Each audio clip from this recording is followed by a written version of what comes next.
हर हर Mahadev. So Nandini creator चॅनलमध्ये तुमच्या सर्वांचं स्वागत आहे. सो नंदिनी घेऊन आली आहे आज एक असा व्लॉग जो की आहे मच्छिंद्रनाथ. काय काय तिकड राहता, काय काय नाही राहत. तर हे आहे श्री क्षेत्र मच्छिंद्रनाथ प्रवेशद्वार. इथून तुम्हाला पाणीपुरीला गाडी पार्क करून तुम्हाला एंट्री आहे. आतमध्ये तुम्ही बघू शकता.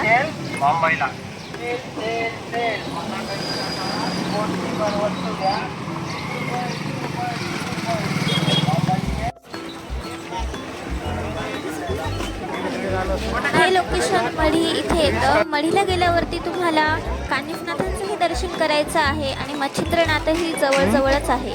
तर आम्ही पहिले कानिफनाथांचं दर्शन घेतलं, नंतर आलेलो आहोत मच्छिंद्रनाथांना. तर इथे तुम्ही कधीही आलात तर तुम्हाला गर्दी बघायला भेटेल, कारण मच्छिंद्रनाथ हे देव खरंच खूप प्रसिद्ध आणि त्यांचा फरक आहे. जर तुम्ही पाया पडायला गेलात तर तुमची सर्व मनोकामना पुरी होते अशी मान्यता आहे आणि तुमचे सगळे प्रॉब्लेम सॉल्व्ह होतात.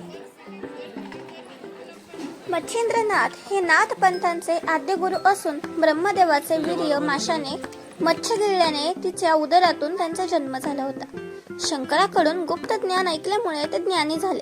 त्यांनी स्त्री राज्यात जाऊन ज्ञान प्रसार केला आणि पुढे गोरक्षनाथांना आपला प्रमुख शिष्य बनवले. त्यांनी सिद्धी प्राप्ती करून लोकांसाठी अनेक चमत्कार केले. त्यांचा जन्म ब्रह्मदेवाचे वीर्य यमुनेतील माशाने गिळले, त्यातून मच्छिंद्रनाथांचा जन्म झाला. ज्ञानप्राप्ती. आदिनाथ शिव पार्वतीला गूढ ज्ञान सांगत असताना माशाच्या रूपात मच्छिंद्रनाथांनी ते ऐकले व ते महान सिद्ध झाले. त्यांचे कार्य. कविनारायणाने अवतार घेऊन पृथ्वीवर सिद्धी व आध्यात्मिक ज्ञान दिले. शिष्य. गोरक्षनाथ हे मच्छिंद्रनाथांचे मुख्य शिष्य होते, ज्यांनी त्यांना स्त्री राज्यातून बाहेर काढले. नवनाथ निर्मिती कशी झाली?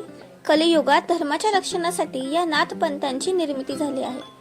नवनाथांची नावे: 1. मच्छिंद्रनाथ, 2. गोरक्षनाथ, 3. गहिनीनाथ, 4. जालिंदरनाथ, कानिफनाथ, 6. भर्तरीनाथ, 7. रेवणनाथ, 8. नागनाथ, 9. चरपटीनाथ. पूर्ण नवनाथ म्हणजेच नवनाथांचे नावे आहेत. यांच्या पृथ्वीवर येण्याने खरंच खूप मंगलमय झाले. खूप गर्दी असल्याने आम्ही दर्शन बाहेरूनच गेलं, कारण आम्हाला इथून परत भीमाशंकरला पण जायचं होतं. सो अशाच भक्तिरसासोबत भेटूया नेक्स्ट व्लॉग मध्ये. Bye bye and subscribe.